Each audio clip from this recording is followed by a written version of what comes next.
Friends welcome back. ये block chemistry इस block का जो मैं वीडियो बना रहा हूँ उसका सेकेंड पार्ट है। उसमें मैंने फिज़िकल प्रॉपर्टीज़ को कवर किया था, इसमें अब हम केमिकल प्रॉपर्टीज़ को कवर कर रहे हैं, एकदम लॉजिकल। ठीक है, तो वन बाय वन शुरू करते हैं। ये भी 3 पेज का ही है टोटल।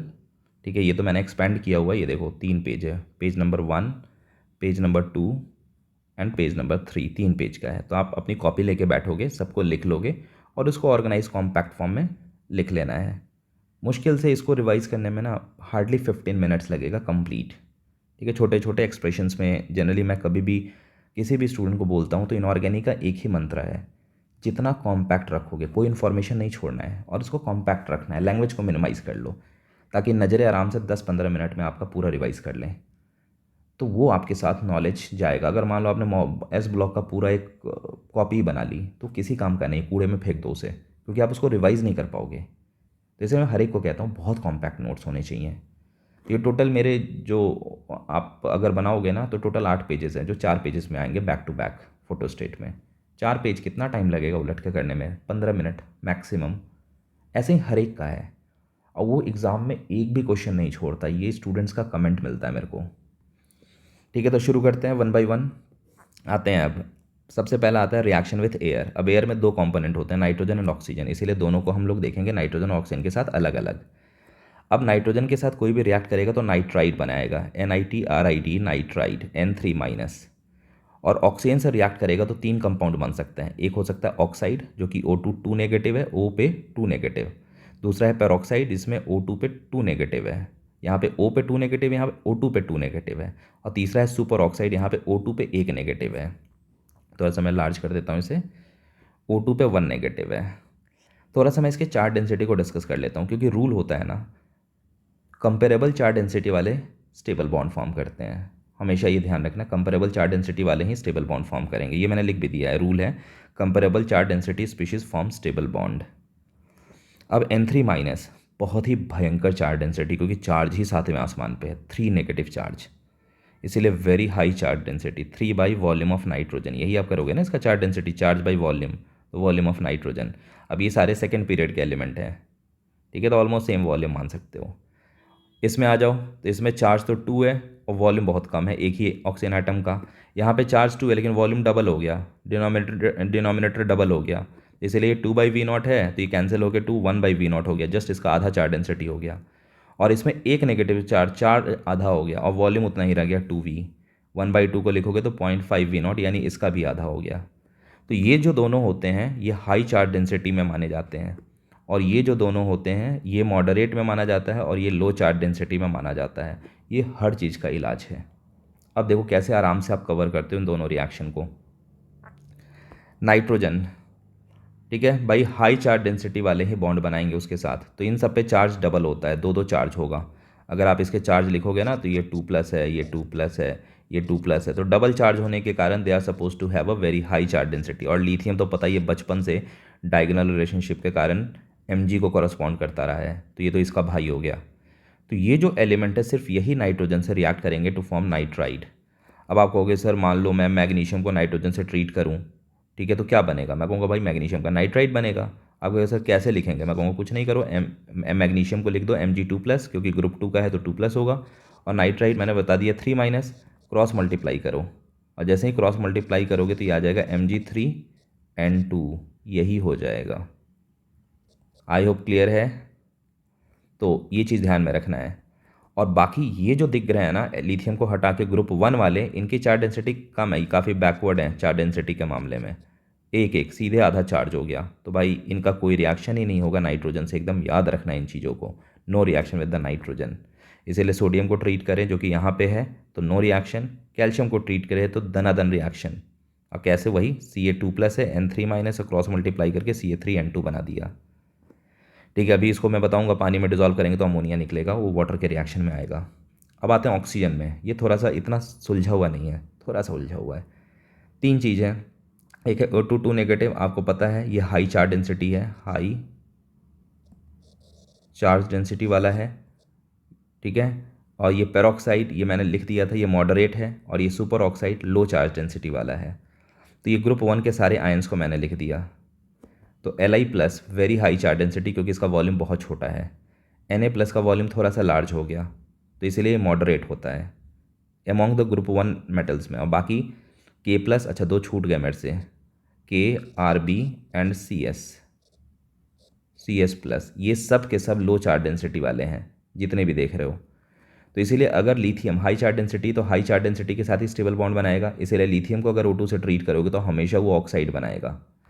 यानी आपको सर इसका मतलब है कि अगर मैं लिथियम को O2 से ट्रीट करूं तो मुझे क्या बनाना चाहिए, मैं कहूँगा ऑक्साइड, यानी Li+ लो, इधर ऑक्साइड O2- है, क्रॉस मल्टीप्लाई करो, यानी तुम्हें Li2O बनाना चाहिए।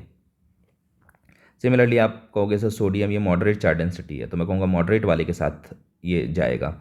यानी अगर सोडियम को ट्रीट करोगे O2 से तो Na2O2 यानी अपना पेरोक्साइड बनाएगा, ये पर ऑक्साइड लिखा हुआ है, ठीक है। ये मैंने ये बना भी दिया है, ये देखो सोडियम को इसे ट्रीट करोगे तो पेरोक्साइड। आपको कैसे पेरोक्साइड कैसे लिखेंगे, मैं कहूँगा देखो Na+ होता है और पेरोक्साइड होता है O2 2-, तो इस पूरे को एक एंटाइटी मानो और इसका 2- इसके कोफिशिएंट में, ये 1 इसके एंटाइटी के कोफिशिएंट में आएगा, इसीलिए Na2 और O2 का 1 कोफिशिएंट, यानी ये Na2O2 हो जाएगा, ऐसे लिखते हैं। और बाकी ये जो तीनों हैं K+, Rb+, Cs+, ये O2 से रिएक्ट करके सुपर ऑक्साइड बनाएंगे, ख़त्म। ग्रुप 1 का कौन क्या बनाएगा, एकदम ख़त्म। ये ध्यान रखना, अगर पूछा जाए क्या सोडियम ऑक्सीजन से रिएक्ट करके सिर्फ पेरोक्साइड देगा, तो नहीं भाई, ये मेजर पेरोक्साइड देता है, बाकी थोड़े बहुत ऑक्साइड भी बनेंगे, जो मिक्सअप होता है वो होता है। अब इधर आ जाओ, इनमें भाई, इनमें तो पहले ही चार्ज ही डबल हो गया, यहाँ पे चार्ज सब पे +1 था, यहाँ पे चार्ज सब पे +2 है, तो चार्ज डबल होने के कारण इनकी चार्ज डेंसिटी ऐसे ही सातवें आसमान पे पहुँच गई। तो BMgCaSr, लास्ट वाला Ba को हटा दो, तो स्टार्टिंग वाले सब हाई चार्ज डेंसिटी के हैं, इसीलिए सारे के सारे O2 से रिएक्ट करके हाई चार्ज डेंसिटी यानी ऑक्साइड बनाएंगे। सिर्फ बेरियम अकेला है, ये मॉडरेट चार्ज डेंसिटी में फंसता है, इसीलिए ये O2 से रिएक्ट करके पेरोक्साइड बनाएगा। And none of the group 2 element will form superoxide, कोई सुपर ऑक्साइड नहीं बनाता है, ये चीज़ आपको ध्यान में रखना है, ठीक है। अब जैसे पोटेशियम सुपर ऑक्साइड बना रहा है, तो कभी स्टूडेंट पूछते हैं सर सुपर ऑक्साइड कैसे बनाएंगे, मैं वो कुछ नहीं, K+ लिखो और सुपर ऑक्साइड लिख दो O2-, बस क्रॉस मल्टीप्लाई करो, इसका कोफिशिएंट 1 और इसका कोफिशिएंट इस होल में जाएगा 1, ठीक है। तो KO2 ये रहा, मैंने ये रिएक्शन भी लिख दिया है। तो यही था पहला पार्ट, रिएक्शन विथ एयर, ठीक है। अब आते हैं अगला पार्ट, रिएक्शन विथ वाटर, जो मैंने कहा था ना वाटर को अभी हम देखेंगे वाटर के साथ। तो वाटर के साथ 3 केसेस होते हैं, डायरेक्ट मेटल का रिएक्शन, मेटल के नाइट्राइड का रिएक्शन और मेटल के ऑक्साइड का, ऑक्साइड हो सकता है, मेटल पेरोक्साइड हो सकता है, मेटल सुपर ऑक्साइड का रिएक्शन, यही जानना है। तो देखो सबसे पहले कोई भी मेटल अगर उसको पानी से रिएक्ट कराओगे तो एक ही चीज़ देगा, अपना हाइड्रोक्साइड देगा और H2 देगा, अगर रिएक्ट करेगा तो मेटल हाइड्रोक्साइड देगा और हाइड्रोजन रिलीज करेगा, ये तय है। लेकिन कब कौन कैसे रिएक्ट करेगा, तो ग्रुप 1 वाले सारे रिएक्ट करते हैं। लिथियम के लिए थोड़ा सा हॉट वाटर चाहिए होता है, यानी पानी डाल के थोड़ी हीटिंग करनी पड़ेगी, बाकी सब कोल्ड वाटर से काफ़ी विगरस रिएक्शन शो करेंगे। और इनकी अगर पूछा जाए रिएक्टिविटी वाटर से कैसे वेरी करेगी, तो ऐसे वेरी करेगी, इस चीज़ को भी ध्यान में रखना है, इस ढंग से वेरी करेगी रिएक्टिविटी। सीजियम की आयनाइजेशन एनर्जी सबसे कम, तो ये सबसे फास्ट रिएक्ट करेगा, यानी जितनी कम आयनाइजेशन एनर्जी, क्योंकि अल्टीमेटली इनको मेटल को अपने इलेक्ट्रॉन ही तो लूज़ करने होते हैं, जिसको हाइड्रोजन कैच करके H2 बनता है, पानी का H+ उस इलेक्ट्रॉन को गेन करके H2 बनाता है, तो जितनी कम आयनाइजेशन एनर्जी उतनी ही ज़्यादा रिएक्टिविटी, तो इसीलिए ऐसे डिक्रीज़ करेगा। यहाँ पे आते हैं, तो B तो भाई लिस्ट से ही बाहर हो गया, ये नॉर्मल लैब कंडीशन में रिएक्ट नहीं करता है। अब किसी चीज़ को देखो बहुत सूरज पे ही ले जाके रख दो, सन के बराबर टेम्परेचर कर दो, तो भाई तो उसके तो चीथड़े उड़ जाएंगे, तो हम उस टेम्परेचर रेंज की बात नहीं करते। कोई कहते हैं 5,000 तक कर दे तो, 10,000 तक कर दे तो, अब जब तुम इसी तरह से आ जाओगे तब तो रिएक्ट करेगा ही। भाई हम लैब कंडीशन की बात करते हैं, लैब कंडीशन पे ये रिएक्ट नहीं करेगा। Mg करेगा, ये दोनों भाई भाई हैं, मैंने पहले भी बताया डायगोनल रिलेशनशिप के कारण, तो ये हॉट वाटर पे तो ये भी हॉट वाटर पे, बाकी ये सारे जो हैं they will react eight cold water, तो ये ध्यान रखना, और इसमें भी रिएक्टिविटी का यही ऑर्डर होगा, ठीक है। कोई भी मेटल रिएक्ट करे जो मैंने बता दिया, जैसे सोडियम को पानी में डाल दो तो अपना हाइड्रोक्साइड बनाएगा NaOH और हाफ H2, ऐसे मान लो आप इसको कहो सर इसको डाल दिया तो ग्रुप 2 का है, मैं कहूँगा ग्रुप 2 का है तब भी हाइड्रोक्साइड बनाएगा, बस फॉर्मूला थोड़ा बदला हुआ रहेगा, क्योंकि ये 2+ होता है तो CaOH2 बनेगा और H2 बनेगा, ठीक है। तो बस ये कहानी ओवर हो गई इसकी। अब आते हैं मेटल नाइट्राइड, तो देखो मेटल नाइट्राइड में 2 चीज़ें हैं, मेटल है और N3- है, तो कोई भी मेटल नाइट्राइड याद रखना, पानी डालते ही अमोनिया गैस देगा, चाहे यहाँ पे हो या आगे ग्रुप 13 ग्रुप 14 का कोई नाइट्राइड हो, ये तो तय है। तो मैंने कैल्शियम नाइट्राइड का एक एग्जांपल लिख दिया। कैल्शियम नाइट्राइड में पानी डालोगे, ठीक है, तो कैसे करना है, तो इसमें क्या क्या है, कैल्शियम 2+ है और N3- है। नाइट्राइड तो N3- होता है, तो N3- पानी से H+ को खींचेगा, तो 3H+ को खींच के इसने अमोनिया बना दिया। और कैल्शियम 2+ पानी से 2OH को खींचेगा, तो इसने 2OH खींच लिया। ये H2O लिखा है, HOH HOH HOH वाटर को, तो इसने 2OH खींच लिया, तो इसे कैल्शियम हाइड्रोक्साइड और अमोनिया बन गया। ये मैंने बताया कि ग्रुप 13 का भी कोई नाइट्राइड होगा ना, वो भी यही देगा। जैसे BN है तो बेरियम 3+, ठीक है, N3-, तो इसने भी OH खींचा, BOH3 और अमोनिया बनाया। लेकिन BOH3 एक्चुअल में एसिड होता है, क्योंकि ये नॉन मेटल का हाइड्रोक्साइड है, तो ये एसिडिक नेचर का होता है, तो इसीलिए इसको ऐसे लिखते हैं, H3BO3 ऑर्थोबोरिक एसिड कहते हैं। ये ग्रुप 13 अगर जब मैं करूँगा ना, तो वहाँ पे ये कवर भी करूँगा इसे। आ जाओ, अब नेक्स्ट आते हैं, इनमें क्या होगा भाई, metal oxide, metal peroxide, metal super oxide, इनका थोड़ा सा केमिस्ट्री देखते हैं। तीनों थोड़ा सा अलग वे से बिहेव करते हैं। कोई भी मेटल ऑक्साइड होगा, उसमें पानी डालोगे तो मेटल का हाइड्रोक्साइड देगा सिर्फ और सिर्फ। जैसे ये रहा, सोडियम का ऑक्साइड लिया, पानी डाला तो सिर्फ सोडियम का हाइड्रोक्साइड मिला हमें। अगर आप मेटल का पेरोक्साइड लोगे, इसमें पानी डालोगे, तो मेटल के हाइड्रोक्साइड के साथ साथ आपको H2O2 भी मिलेगा। जैसे कि ये देखो, मैंने सोडियम का पेरोक्साइड लिया, पानी डाला, ठीक है, तो NaOH मिलेगा और मुझे H2O2 मिलेगा। बहुत आसान है, कभी भूल जाओ तो इसको कंक्लूड कर सकते हो। बस पता होना चाहिए सोडियम का सुपर ऑक्साइड है, पेरोक्साइड है, तो ये Na+ होता है और पेरोक्साइड होता है O2 2-। फिर वही करो, पानी से H+OH-, H+OH-, ये 2 चार्ज हैं, तो 2H+ को खींच लेगा न्यूट्रल होने के लिए, तो बन जाएगा ना H2O2, यही लिखा हुआ है। और Na एक पॉजिटिव चार्ज है, तो एक OH को खींच के NaOH बना देगा, तो NaOH + H2O2, कितना सिंपल। तो इस ढंग से करना है। वैसे सुपर ऑक्साइड आ जाए, इसको इस ढंग से कंक्लूड नहीं कर पाओगे, ये याद रखना होगा। कोई भी सुपर ऑक्साइड मेटल का हो, कोई भी का मतलब वही आएंगे, पोटेशियम, रुबीडियम, सीजियम। इसको जब वाटर से ट्रीट करोगे तो मेटल का हाइड्रोक्साइड H2O2 के साथ साथ O2 भी रिलीज़ करेगा। मेंस में भर भर के पूछा जाता है। और उसके बाद इन दोनों में देख रहे हो ना, इनको पानी में मिलाने पे H2O2 मिल रहा है बेस के साथ, तो अगर इसमें लिटमस डालोगे तो क्या होगा, जनरली एसिड और बेस लिटमस के कलर को चेंज करते हैं, जिसको कि लिटमस टेस्ट कहते हैं। लेकिन इनमें अगर डाल दोगे ना लिटमस को, पेरोक्साइड के एक्वा सोल्यूशन में और सुपर ऑक्साइड के एक्वा सोल्यूशन में, तो उसको ब्लीच कर देगा, क्योंकि H2O2 ब्लीचिंग एजेंट है, तो उसके कलर को नहीं बदलेगा, उसको कलरलेस ही कर देगा। तो इसलिए ये क्वेश्चन भी पूछा जाता है कि भाई मेरे पास मेटल पेरोक्साइड है, उसका एक्वा सोल्यूशन तैयार करके मैंने लिटमस को डाला, उसका कलर क्या होगा, तो स्टूडेंट बेस को देख के ना उसका कलर बदला हुआ बता देते हैं, तो नहीं, वो सीधा ब्लीच कर देगा। तो due to H2O2 their aqua solution bleaches litmus, यही मैंने यहाँ लिख दिया है। बाकी तो मैंने समझा ही दिया। ये देखो, ये सुपर ऑक्साइड है, तो इसको H2O2 से ट्रीट करेंगे तो KOH, वही हाइड्रोक्साइड, मेटल का हाइड्रोक्साइड, H2O2 एंड O2 देगा। BaO2 मैंने बता रखा था, बेरियम अकेला पेरोक्साइड बनाता है ग्रुप 2 में, बाकी सारे ऑक्साइड बनाते हैं। तो बेरियम का पेरोक्साइड को H2SO4 से ट्रीट करके H2O2 बनाया जाता है। ये लैब मेथड है, इसीलिए ये मैंने मेंशन कर दिया। आइस कोल्ड H2SO4 के साथ BaSO4 और H2O2 देता है, ठीक है। ये क्यों इसको यूज़ किया जाता है लैब मेथड में, क्योंकि जो सल्फेट होता है ये प्रेसिपिटेट होकर बाहर निकल आता है, तो हमारे पास जो सोल्यूशन बचता है वो प्योर H2O2 का बचता है, तो कोई सेपरेट करने की झंझट नहीं होती है, ठीक है। तो ये मैंने पूरा आपको बता दिया, एक्शन विथ एयर। अच्छा, एक फुटनोट मैंने लिख दिया है, ये एक इंपॉर्टेंट इन्फॉर्मेशन NCERT ने दिया, तो मैंने इसको यहाँ पे मेंशन कर दिया। उसने कहा है कि LiCl और MgCl2 जो होते हैं ना, ठीक है, ये डिलिक्विसेंट लिक्विड होते हैं जो मॉइस्चर एब्जॉर्बर होते हैं, मॉइस्चर को एब्जॉर्ब कर लेंगे।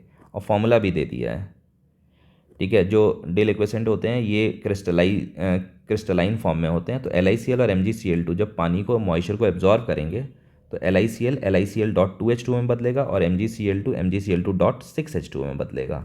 तो ये याद रखना, ये मेंस में पूछ दिया जाता है, मैट्रिक्स मैच में पूछा जा चुका है कि LiCl और MgCl2 ये डिलिक्विसेंट हैं या नहीं है, ये मैच कराना था, ठीक है। तो ये ध्यान रखना है, ये NCERT ने दिया हुआ है, इसीलिए इसको याद रखना है।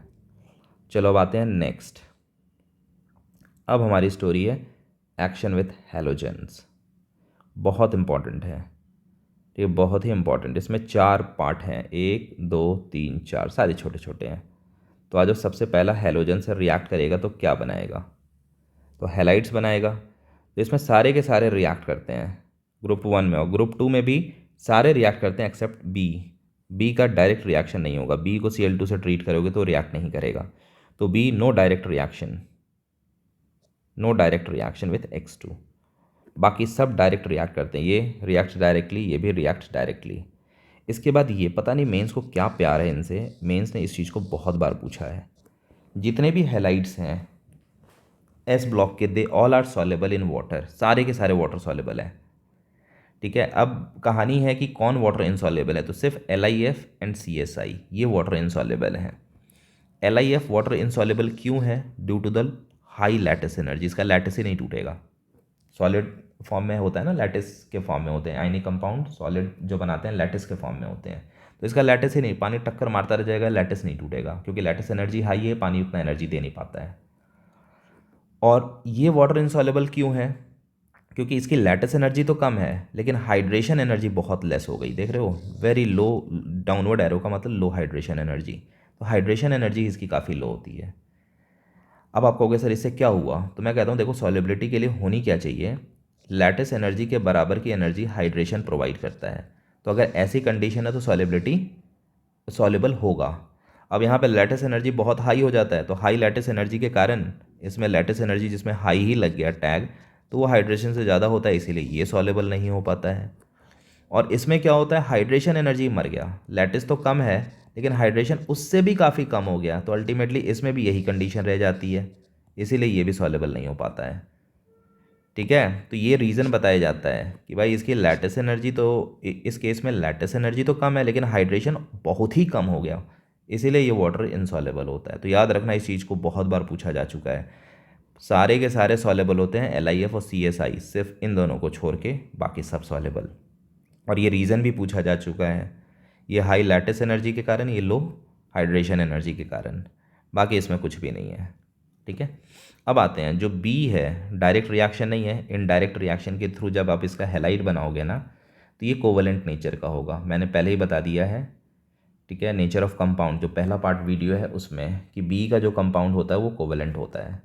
तो ये रहा, मैंने इसका PCl2 की बॉन्डिंग बनाई है, तो इसमें बी को देख लो, इसका ऑक्टेट कंप्लीट नहीं हो पाया, इसके आउटर मोस्ट में 2 इलेक्ट्रॉन थे, दोनों की शेयरिंग किया इसने, तो शेयरिंग के बाद भी ऑक्टेट कंप्लीट नहीं हो पाया इसका।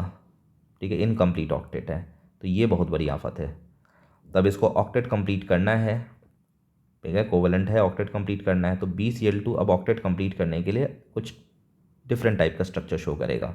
तो सबसे पहले सॉलिड में, तो BCl2 ये नॉर्मल BCl2 है, ये आपस में पॉलीमराइज होंगे, ये BCl2 ये BCl2, ये बी कहेगा भाई तुम अपने Cl से मेरे को इलेक्ट्रॉन दिलवाओ कोऑर्डिनेट के थ्रू, बदले में मैं अपने Cl से तुमको दिलवाऊंगा।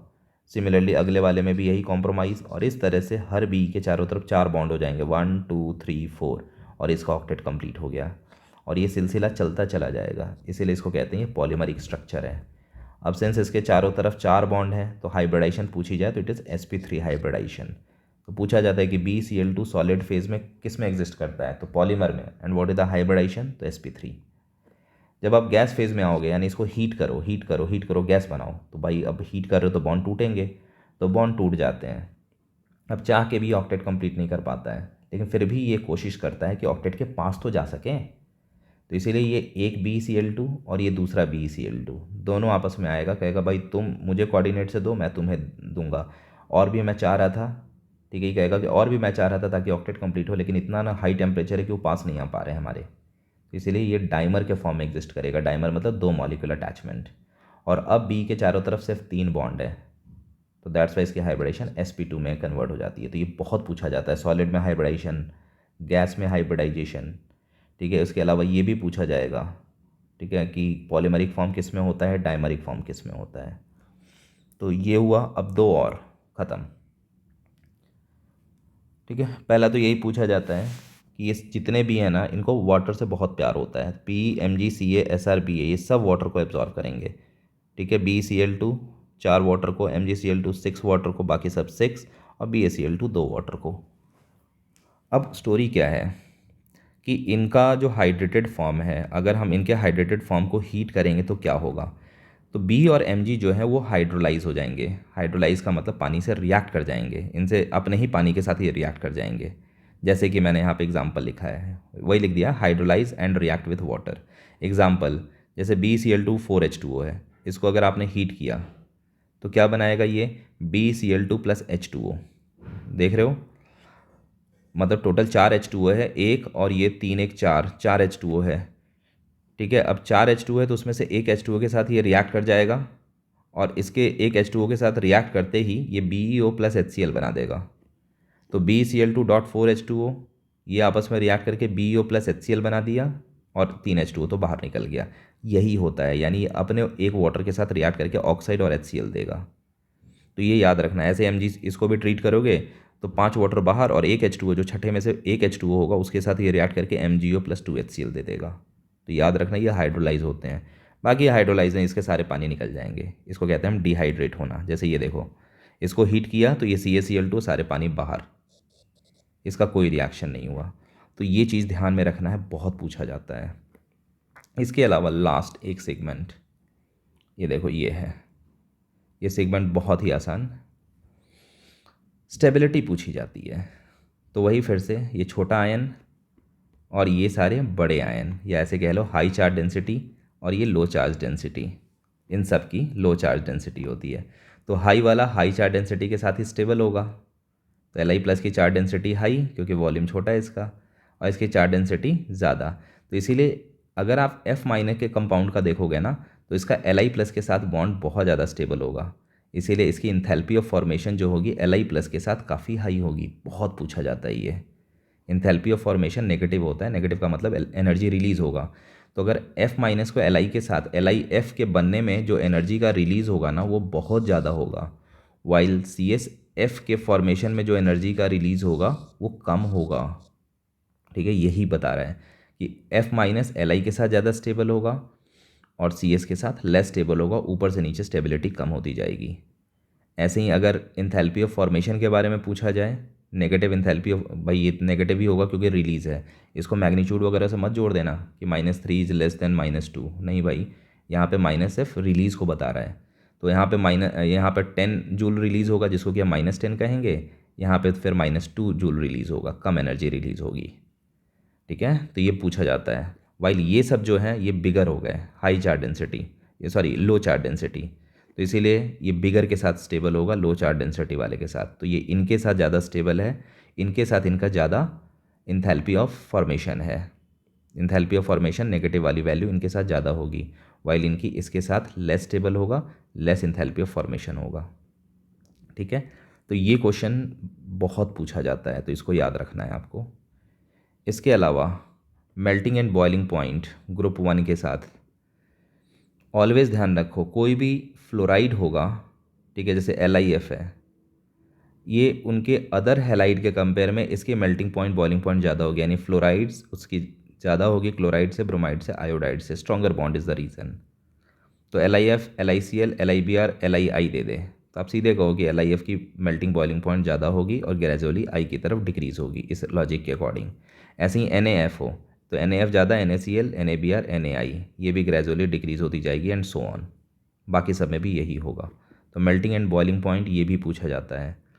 कोई भी ग्रुप 1 का एलिमेंट हो, LiNa सब में फ्लोराइड की मेल्टिंग पॉइंट ज़्यादा होगी उसके क्लोराइड से, क्लोराइड की ज़्यादा होगी ब्रोमाइड से, ब्रोमाइड की ज़्यादा होगी उसके आयोडाइड से। यही चीज़ मैंने यहाँ पे लिखा है। तो ये हमारा कवर हुआ हैलाइड्स। ठीक है, एक्शन ऑफ हैलोजेंस। अब आते हैं अमोनिया, बस ख़त्म ही है समझो। देखो एक्शन ऑफ अमोनिया में क्या है, दो तरह से अमोनिया का रिएक्शन होगा। एक होगा लिक्विड अमोनिया, लिक्विड अमोनिया का मतलब लो टेम्परेचर, ठीक है, ये सब अमोनिया लिक्विड ही होता है -15 डिग्री पे, लो टेम्परेचर। और दूसरा होगा हाई टेम्परेचर पे अमोनिया, जिसको कि NH3 हीट दे दे या अमोनिया गैस लिख दे। तो दोनों में रिएक्शन देखना है हमें। तो देखो स्टोरी क्या है, जब Na को, सोडियम को लिक्विड अमोनिया में आप डिज़ोल्व करोगे तो सोडियम और इलेक्ट्रॉन अलग होंगे। सोडियम को अमोनिया का नेगेटिव एंड सराउंड कर लेगा, जैसे वाटर में सराउंड कर रहा था ना, तो वाटर में हम उसको हाइड्रेट कहते थे, तो अमोनिया में कहेंगे अमोनिएट। तो Na+ को नाइट्रोजन, अमोनिया का जो नाइट्रोजन जिस पे डेल्टा नेगेटिव है वो सराउंड कर ले रहा है, उसके साथ इंटरेक्ट होकर बहुत सारे लेयर बन रहे हैं, अमोनिएट हो गया।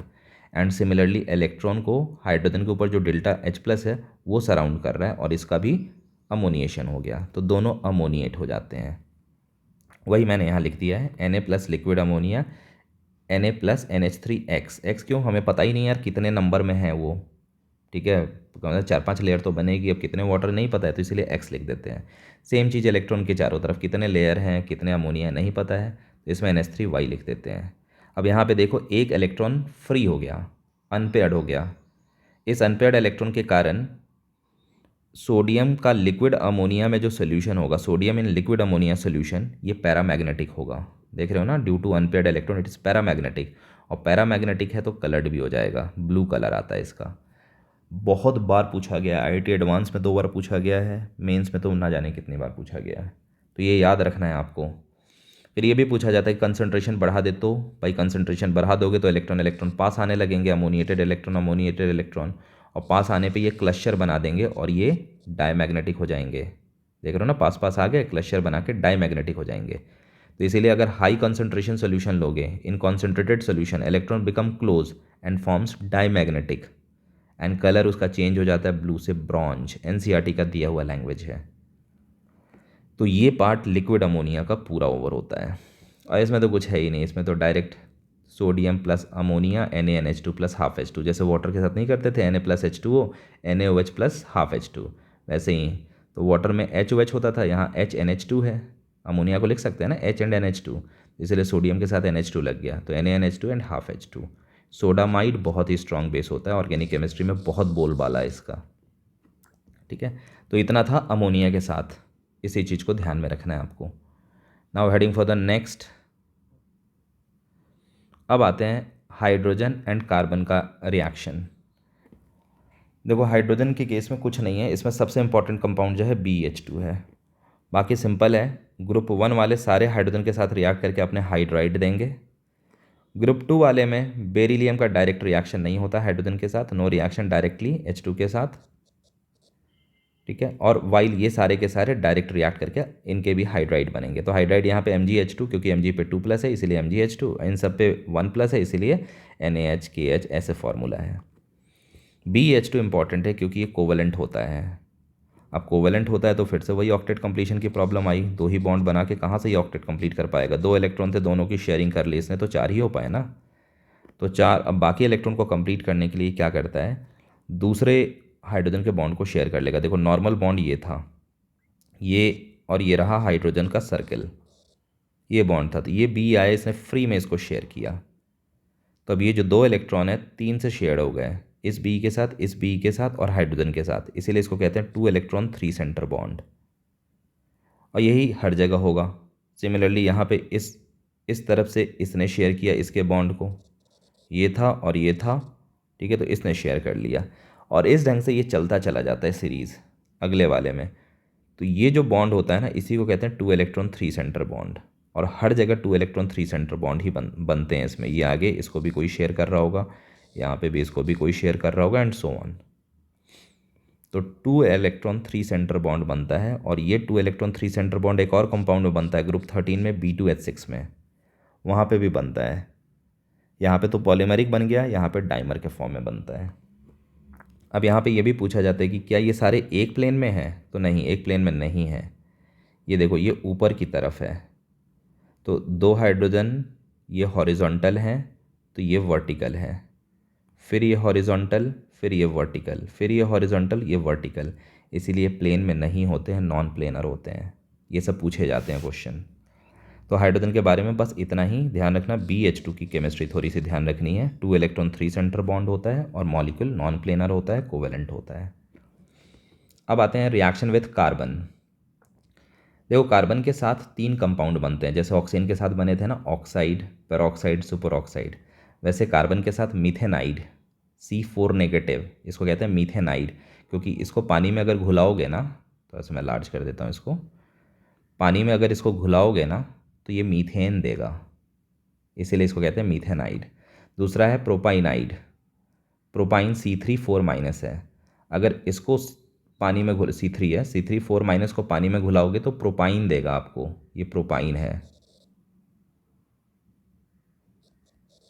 प्रोपाइन।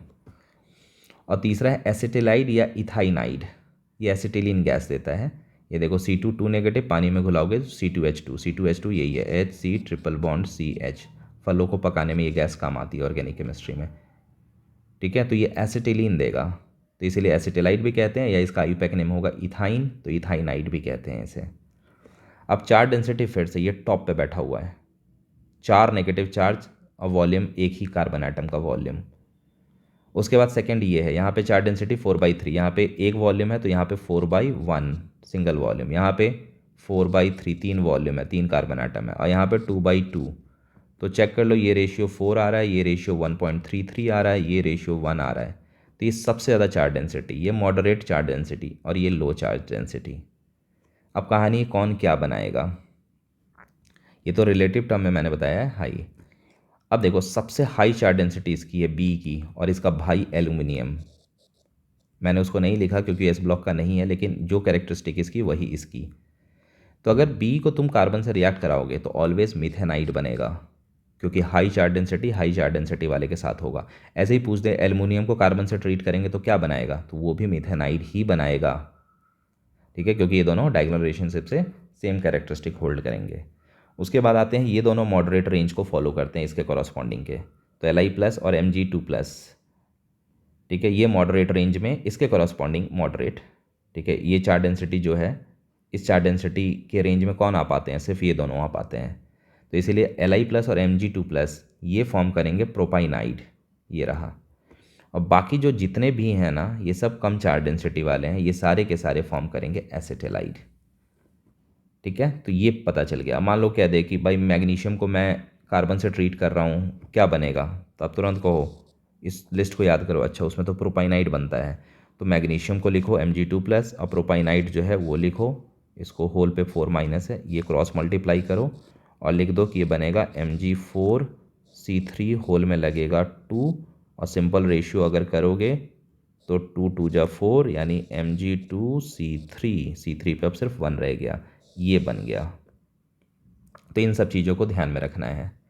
तो वही मैंने कुछ एग्जांपल लिख दिया, जैसे बी को सी से ट्रीट करोगे तो ये फॉर्म करेगा अपना मिथेनाइड बी का कैसे फॉर्म करेंगे, वैसे बी पे 2+, कार्बन पे 4-, क्रॉस मल्टीप्लाई, सिंपल रेशियो में लिख दो, तो होता B4C2, सिंपल रेशियो में B2C।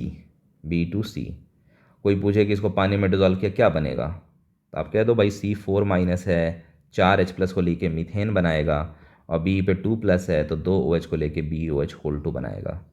ऐसे कैल्शियम पूछ दें, कार्बन से रिएक्ट कराया क्या होगा, तो कैल्शियम अपना कार्बाइड देगा। कैल्शियम का कार्बाइड लिखने का तरीका Ca2+ लिखो, C2- लिखो, 2+ एंड 2-, सॉरी C2 2-, ये होल इंटाइटी, इसके बाद क्रॉस मल्टीप्लाई कर दो, और सिंपल रेशियो 2 तो कैंसिल ही हो जाएगा, तो CaC2 यही फॉर्म होगा, तो कैल्शियम एसिटिलाइड। अब इसमें पानी डाल दोगे तो फिर वही Ca2+ से 2OH लेके कैल्शियम हाइड्रोक्साइड, और C2 है तो 2H+ लेके C2H2 एसिटिलीन गैस रिलीज करेगा। तो ख़त्म हो गया कार्बन के साथ हमारा रिएक्शन, कितना सिंपल है। Now heading for the last part, ये हमारा लास्ट पार्ट है, इसके बाद पूरा ख़त्म। ठीक है, तो लास्ट पार्ट में मैंने हीटिंग इफेक्ट को कवर किया है, इसमें मैंने हीटिंग इफेक्ट को कवर किया है। तो देखो हीट करेंगे तो क्या होगा, किस पे क्या इफेक्ट आएगा, ये चीज़ अब हमें देखना है।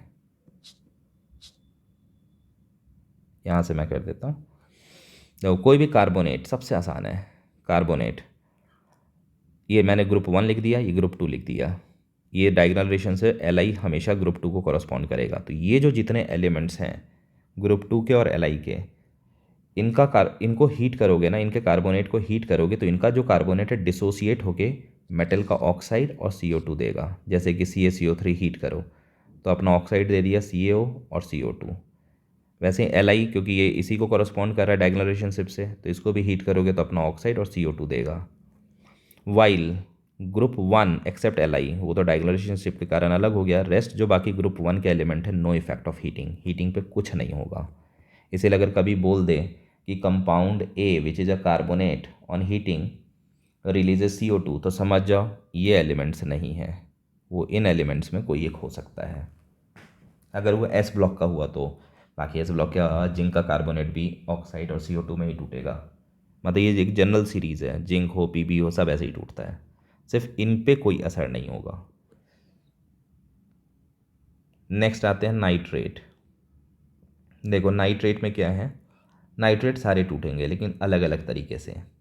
अब वही चीज़ ये लिस्ट, ये तो डायगोनल रिलेशनशिप के कारण, कहने का मतलब ग्रुप 2 लिथियम तो ग्रुप 2 में बाई डिफ़ॉल्ट आ जाएगा डायगोनल के कारण। तो इनको अगर आप हीट करोगे तो क्या क्या बनाएगा, देखो अपना मेटल ऑक्साइड बनाएगा, NO2 बनाएगा और O2 बनाएगा, यही ध्यान में रखना है। तो ये रहा एग्जांपल, मैंने मैग्नीशियम का नाइट्रेट लिया, हीट किया तो मैग्नीशियम का ऑक्साइड MgO बन गया, NO2 बन गया और O2 बन गया। बैलेंस करोगे तो हाफ O2 आएगा। ऐसे ही लिथियम का नाइट्रेट ले लो, हीट करो तो लिथियम का ऑक्साइड, लिथियम के ऑक्साइड का फॉर्मूला Li2O, क्योंकि ऑक्साइड की वैलेंसी 2 होती है, O2 नेगेटिव होगा, Li पे +1 होगा, क्रॉस मल्टीप्लाई तो Li2O। बाकी बनना वही है NO2 प्लस हाफ O2। ये मैंने लिख दिया कि NO2 जो होती है ब्राउन कलर की गैस होती है, तो उससे इसकी पहचान हो जाती है। NO2 में एक चीज़ और याद रखना, वैसे ये सब तो ग्रुप 15 में मिलता ही है, मिल गया तो मैं बताता हूँ, ये पैरामैग्नेटिक होता है, ऑड इलेक्ट्रॉन स्पीशीज़। इसके सारे इलेक्ट्रॉन की गिनती करोगे तो ऑड आएगा, और ऑड होगा तो भाई पेयर तो बनेंगे नहीं, कोई एक तो अनपेयर्ड रहेगा ही। तो इसी अनपेयर्ड इलेक्ट्रॉन के कारण ये पैरामैग्नेटिक होता है और इसीलिए ये ब्राउन कलर शो करता है। ठीक है, गैस फॉर्म में। ये भी पूछा जाता है कि अगर हम इसको लिक्विड फॉर्म में ले जाएं तो लिक्विड फॉर्म में जाते ही जानते हो क्या होता है, ये पास पास आ जाएंगे, एक NO2 दूसरे NO2 के पास आ जाएगा, और जैसे ही पास आएगा तो इसके इलेक्ट्रॉन बॉन्ड बना लेते हैं, तो ये N2O4 में डाइमराइज हो जाता है और डाईमैग्नेटिक हो जाता है, क्योंकि इलेक्ट्रॉन अब पेयर हो चुके हैं। और डाईमैग्नेटिक हो गया तो जो कलर का सोर्स था पैरामैग्नेटिक इलेक्ट्रॉन वो ख़त्म हो जाता है, तो ये कलरलेस भी हो जाता है। तो गैस फेज़ में ये कलर्ड होता है ब्राउन कलर का और पैरामैग्नेटिक, लेकिन जैसे ही आप इसको लिक्विड फेज़ में ले जाओगे या सॉलिड में, ठीक है, तो ये पेयर्ड हो जाते हैं और ये डाईमैग्नेटिक और कलरलेस हो जाता है। वैसे ये इससे रिलेटेड नहीं था, ये दिख गया तो मैंने इसका डिटेल बता दिया। अब आ जाओ ग्रुप 1 के एलिमेंट्स में, एक्सेप्ट लिथियम, ग्रुप 1 वाले में क्या होगा। तो ग्रुप 1 के नाइट्रेट को अगर आप हीट करोगे, ठीक है, कोई भी ग्रुप 1 के नाइट्रेट को हीट करोगे तो मेटल नाइट्राइट देगा, ध्यान रखना, और प्लस O2 रिलीज़ करेगा, ये रिलीज़ करेगा इनको हीट करने पे। तो जैसे NaNO3 मैंने एक एग्जांपल लिया, NaNO3 को हीट करो तो ये NaNO2 बनाएगा, सोडियम नाइट्राइट, ये सोडियम नाइट्रेट था, ये नाइट्राइट बनेगा एंड हाफ O2। बस इतनी सी कहानी है। तो ये सारे के सारे क्या देंगे, NO2 एंड O2 देंगे ऑक्साइड के साथ, और ये सारे देंगे metal nitrite and half O2। एक दो बार लिख के प्रैक्टिस करोगे दिमाग में सेट हो जाएगा। देखो NCERT ने सब दे दिया है, इसीलिए आपको पढ़ना पड़ रहा है ये सारी चीज़ें, और भर भर के मेंस क्वेश्चन पूछ रहा है आजकल इससे। नेक्स्ट आते हैं बाइकार्बोनेट, कोई एक्सेप्शन नहीं, दुनिया का कोई भी बाइकार्बोनेट हो, अगर उसको आप हीट करोगे तो अपना मेटल कार्बोनेट देगा, CO2 देगा और H2O देगा, तय है एकदम। ठीक है, तो इस चीज़ को ध्यान में रखना है। जैसे LiHCO3 हीट करेंगे तो लिथियम का कार्बोनेट, CO2 और H2O। ऐसे कैल्शियम का बाइकार्बोनेट हीट करेंगे तो calcium carbonate, CO2 and H2O। Similarly sulphate, दुनिया का कोई भी सल्फेट हो, ग्रुप 1 ग्रुप 2 मैंने यहाँ लिया, इसको हीट करोगे तो टेम्परेचर देख लो, अगर टेम्परेचर 800 से कम मेंशन किया है तो ये मेटल ऑक्साइड और SO3 गैस देगा, और अगर टेम्परेचर 800 से ज़्यादा ले लिया है तो ये SO3 भी टूट जाता है, मेटल ऑक्साइड तो बनेगा और ये SO3 भी टूट के SO2 और हाफ O2 देगा। तो ये फ़र्क आता है इसमें टेम्परेचर बेस्ड। तो बस इतना ही केमिकल प्रॉपर्टीज़ है, तो आप इसका ज़रूर नोट्स बना लोगे, क्योंकि वीडियो मल्टीपल टाइम वॉच करना होता नहीं है, कभी कभी आप वॉच कर सकते हो। तो आप नोट्स बना लो और उससे टाइम टू टाइम आप रेफ़र करते रहो, कभी फंस जाओ तो फिर से आप एक बार वीडियो को रेफ़र करो। This is my advice for you. Okay, over करते हैं। Thanks for watching.